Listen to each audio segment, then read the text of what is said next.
Presented by Dilkhus Films.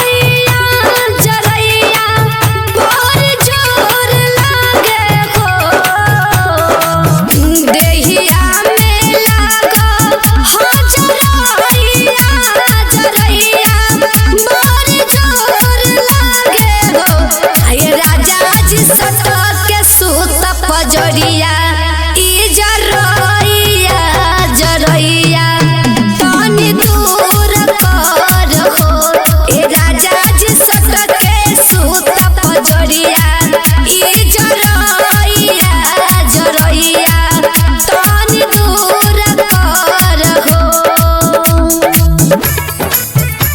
ए राजा जी सट के सूत पजरिया पजरिया पजरिया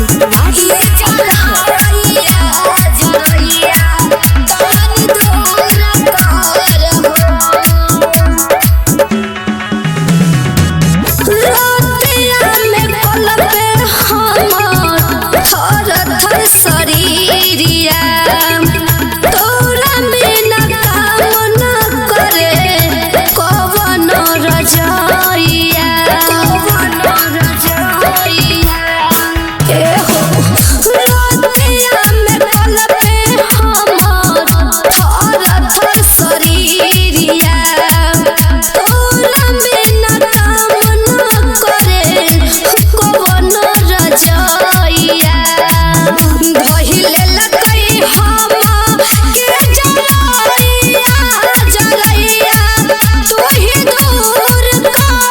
हो हे राजा जी सट के सूत पजरिया हो जरइया जरइया तनी दूर कर हो हे राजा जी सट के सूत पजरिया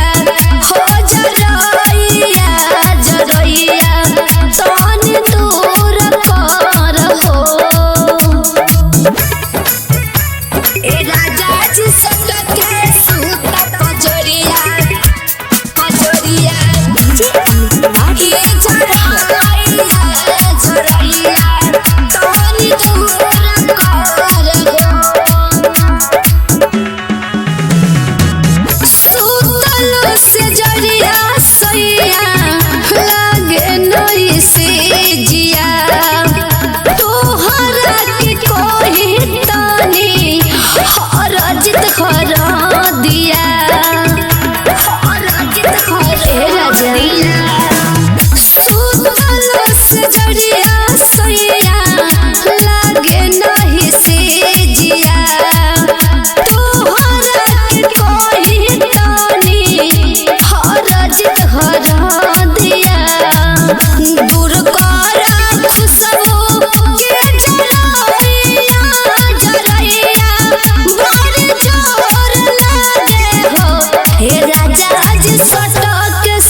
पजरिया हो जरइया जरइया बड़ी जोर लागे हो हे राजा जी सट के सूत पजरिया हो जरइया जरइया बड़ी जोर लागे हो।